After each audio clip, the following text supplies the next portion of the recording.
Picture a vineyard, no wall, no watchman, just fruit, ripe and unguarded. Now picture someone walking up to it in broad daylight and simply taking it, one cluster at a time, until nothing is left but a bare, stripped vine. That's not a metaphor I'm inventing. That's the picture the prophets paint over and over in book after book of what happens to a people who forget their God. In Ezekiel 38, Yahweh reveals Gog's thoughts. Thou shalt think an evil thought.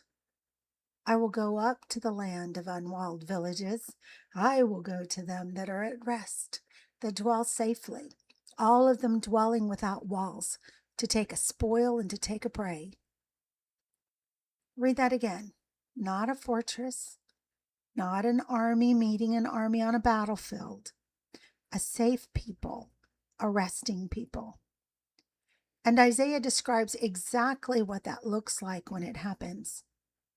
Your land, strangers devour it in your presence. In your presence. The enemy just integrates seamlessly into the house and slowly takes all there is. Not behind your back, not while you're sleeping, while you're watching, while the news is on, while you're going to work. That's the horror of it. It isn't hidden. It's just not recognized for what it is.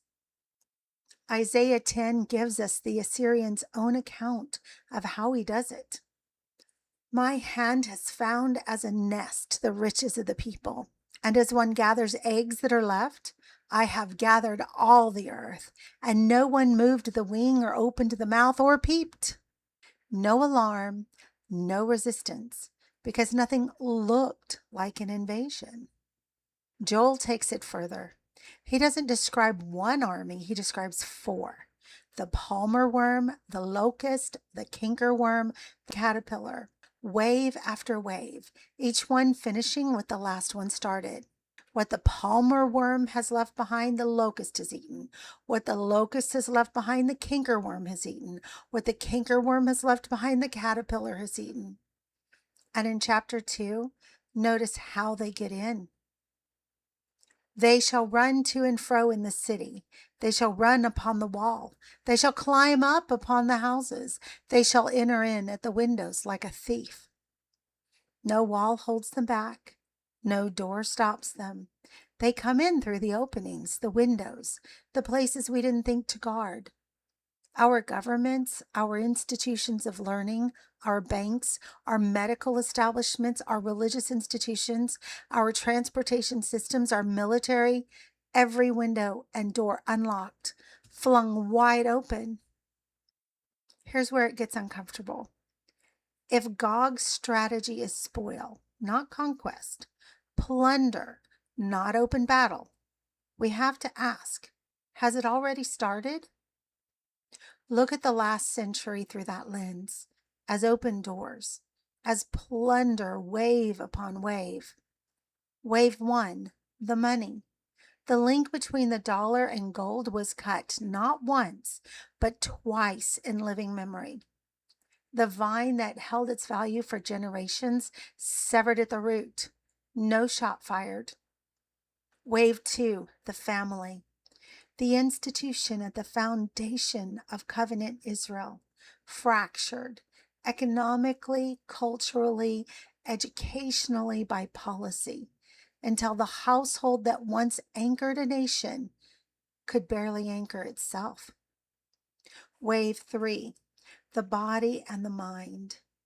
Drugs, alcohol, education that warps the mind, a medical system that enslaves the body to pharmakia and profits from chronic illness, an entertainment system that undermines and mocks all that is good, water and air that is poisoned by the government agencies there to ensure our safety. Ephraim's drunkards, verse for verse, wearing a modern coat. Wave 4 happening now at the gates while the watchmen sleep. Ephraim turns his children over to the murderer. Each wave has taken something the last one left. That's not decline, that's plunder. How is this happening? Isaiah tells us plainly.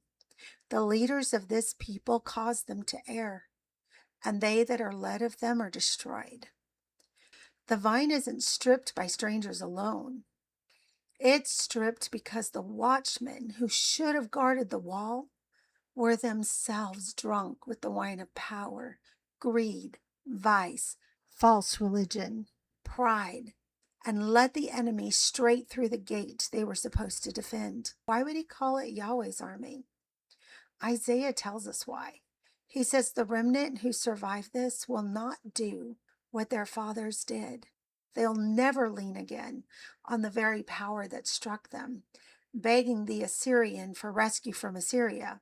The remnant shall no more lean upon him that smote them, but shall lean upon Yahweh, the Holy One of Israel, in truth. That's the whole point of the waves, the locust army, not to destroy the vine, to strip away everything else it was trusting in, the money, the leaders, the false securities, until the only thing left standing is the root, the Holy One of Israel, Yeshua, so that there will finally be a people who will do a new thing in the earth.